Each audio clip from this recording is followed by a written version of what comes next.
नमस्कार दोस्तों, आज मैं जो कहानी सुनाने जा रही हूँ वो बांके बिहारी जी के एक चमत्कार की सच्ची कहानी है। एक गांव में बांके बिहारी जी का परम भक्त एक गरीब किसान था। उसने अपनी बेटी की शादी के लिए एक सेठ से 500 रुपए उधार लिए। गरीब किसान ने अपनी बेटी की शादी के बाद धीरे धीरे सब पैसे ब्याज सहित चुका दिए, लेकिन उस सेठ के मन में पाप आ गया, लालच आ गया। उसने सोचा यह किसान अनपढ़ है, इसे लूटा जाए। उस सेठ ने गरीब किसान से कहा कि अभी और पैसा बकाया है, वो कब दोगे? गरीब किसान ने कहा कि मैंने आपका सारा पैसा ब्याज सहित चुका दिया है, अब मेरे पास आपका कोई पैसा बकाया नहीं है। अब सेठ को गुस्सा आ गया और कोर्ट के द्वारा उस पर मुकदमा कर दिया।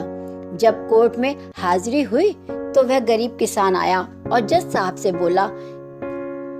जज साहब ने बोला कि आप कह रहे थे कि आपके पास एक भी रुपया नहीं बचा है, आपके पास कोई गवाह या सबूत है? लेकिन गांव के किसी भी व्यक्ति ने सेठ के डर से गवाही नहीं दी। उस गरीब किसान ने कहा कि मेरा गवाह तो बिहारी लाल है। जज साहब ने पूछा कि कहाँ रहता है ये बिहारी लाल? किसान ने कहा वृंदावन में रहता है। तभी जज साहब ने आदेश दिए कि बिहारी लाल को ढूंढकर लाया जाए।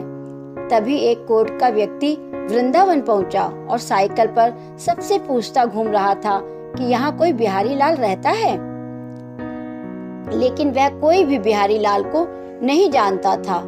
फिर वह व्यक्ति बांके बिहारी जी के मंदिर पहुंचता है। वहां पर एक व्यक्ति हाथी की सूंड बनी हुई है, जहां से बांके बिहारी जी के चरणों का चरणामृत टपकता है और लोग उसे अपने सर पर धारण करते हैं। वहीं पर एक 75 साल के बूढ़े व्यक्ति आए जिनके हाथ में लाठी थी।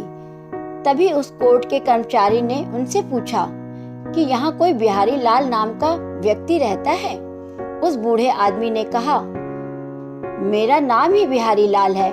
कर्मचारी ने कहा कि आपको कोर्ट में हाजिरी देनी है, यह जज साहब का आदेश है। उसने आदेश ले लिया और अपने हस्ताक्षर भी कर दिए। उस दिन कोर्ट में यही चर्चा थी कि ऐसा कौन सा व्यक्ति बिहारी लाल है जो उसकी ओर से गवाही देगा। गांव के लोग भी इस चीज के लिए देखने के लिए कचहरी में उपस्थित थे। सारा गांव एकत्र हुआ, वह किसान भी आया। उसके लिए तो बिहारी लाल और कोर्ट नहीं बांके बिहारी जी ही थे।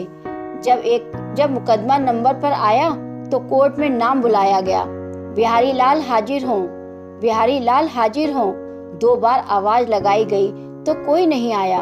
फिर आवाज लगी बिहारी लाल हाजिर हों, तो वहीं बूढ़ा व्यक्ति कोर्ट में लाठी से चलता हुआ हाजिर हो गया और उसने जज के सामने कहा कि हुजूर, इस किसान ने इस महाजन की पाई चुका दी है।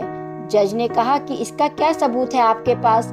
उस बूढ़े व्यक्ति ने कहा जज साहब, इसके घर के कमरे में अलमारी में इतने नंबर की वही हिसाब किताब वाली फाइल रखी हुई है, आप वह किताब मंगाएं। कोर्ट का कर्मचारी उसी समय महाजन के घर गया और वह फाइल लेकर आया।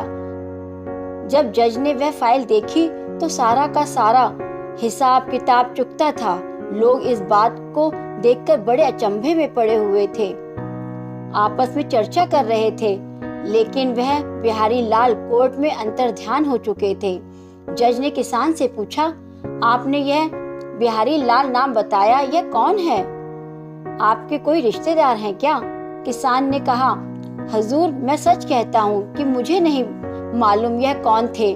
जज ने कहा, फिर आपने गवाही में यह बिहारी लाल नाम का किसका लिखवाया था? किसान ने कहा कि गांव में कोई भी व्यक्ति मेरी ओर से गवाही देने को तैयार नहीं हुआ, तो मेरा तो एक ही आश्रय था, वह बांके बिहारी जी मेरे बिहारी लाल थे और किसी बिहारी लाल को मैं नहीं जानता।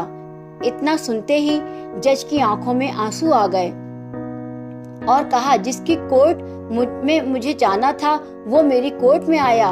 इतना कहकर वो जज उसी समय वृंदावन की यात्रा पर निकल पड़े और वह जज बाबा के नाम से प्रसिद्ध हुए। वही वृंदावन में बिहारी जी के मंदिर में रहते थे और उनको बांके बिहारी जी से अनन्य प्रेम हो गया। दोस्तों, चाहे कितनी भी मुसीबत क्यों ना आ जाए, हमारे बांके बिहारी जी हमारा साथ हमेशा देंगे। बस आपको उन पर भरोसा रखना है। राधे राधे।